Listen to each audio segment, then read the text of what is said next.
This is Diana Sullivan in Austin, Texas, and today I'm doing a ribber lesson on circular knitting. The knitting machine is set for half pitch, and I have a full needle rib needle arrangement.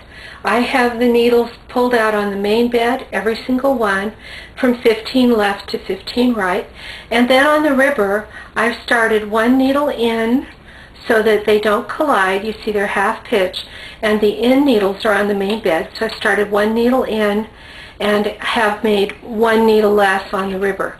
So that's the needle arrangement. Here are my Zigzag Row settings. I have the main carriage set plain on the tightest tension. I have the ribber carriage set plain on the tightest tension. Now I'm going to thread the carriage with waste yarn. The reason I'm using waste yarn is, for circular knitting, if I want it to be an open loop, then I need waste yarn on the bottom. If I want it to be a closed bag-like shape, then I could do it all with the same yarn. So I'm threaded up with some purple waste yarn, and I put a clothespin on the end, and I'm just going to go across and do the zigzag row. So here I am with the zigzag row done, and I have the comb on and I have the weights on. I'll do a close-up so you can see that. Here's a close-up of the zigzag row with the comb hanging, and it has the weights on it underneath the machine. To set the carriages for circular knitting, I'm just going to loosen them to tension 1. I'm going to raise the right slip lever on the ribber and push the left part, also called a slip button, on the main carriage, and then I'm going to knit not 3 rows like I have on all of the circular cast-ons, but I'm going to knit a little farther, maybe an inch or so, with this purple, which is the waste yarn, and I'm going to end on the right side. What I want to do now is change from the purple yarn to the rose yarn that would be my garment yarn for this sample. So I'm just going to cut this purple yarn, hang it back in the yarn clip, and I'm going to tie the rose-colored yarn to the purple yarn. And then I'm going to take a latch tool, bring it up between the beds, grab the yarn, pull it under, and stick a clothespin on it.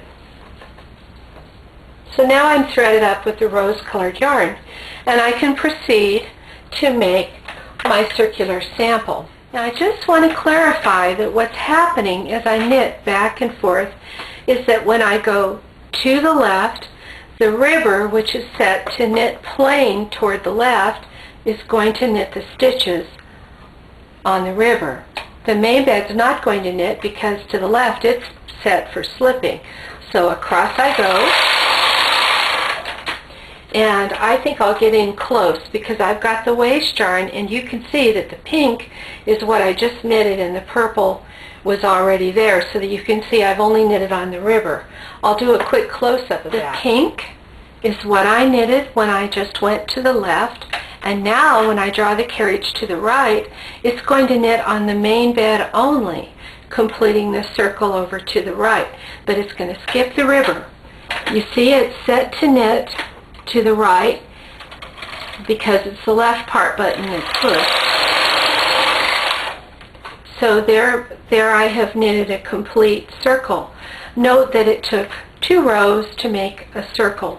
Now I'm going to do enough rows off camera so that you can see a good sample when I take it off. Now I'm going to take it off by clipping the yarn and by knitting back and forth and catching the comb and the knitting underneath.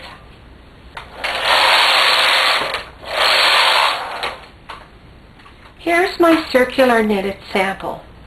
This down here is the zigzag row. You can see it is a little bit looser than the rows above and below it. That was the zigzag row. This would be the waste yarn, and if I removed it, I would have a loop of knitting that would be this rose color. You can either have a pocket when you knit this, or you can have a complete loop. If you need 20 rows of length for circular knitting, on the row counter you have to count 40 rows. One other thing that I think bears mentioning is that some machines have a little bit different tension adjustment between the main bed and the ribber. So you might find when you want this to be an even tension all the way around that it isn't. So it's important if you're going to circular knit a garment that you make a swatch and that you measure the number of stitches in, let's say, 4 inches on both the front and the back, and make sure that you get the machine adjusted. It might be necessary to turn the tension a little tighter on one carriage or the other. So that's how you do circular knitting on the ribber.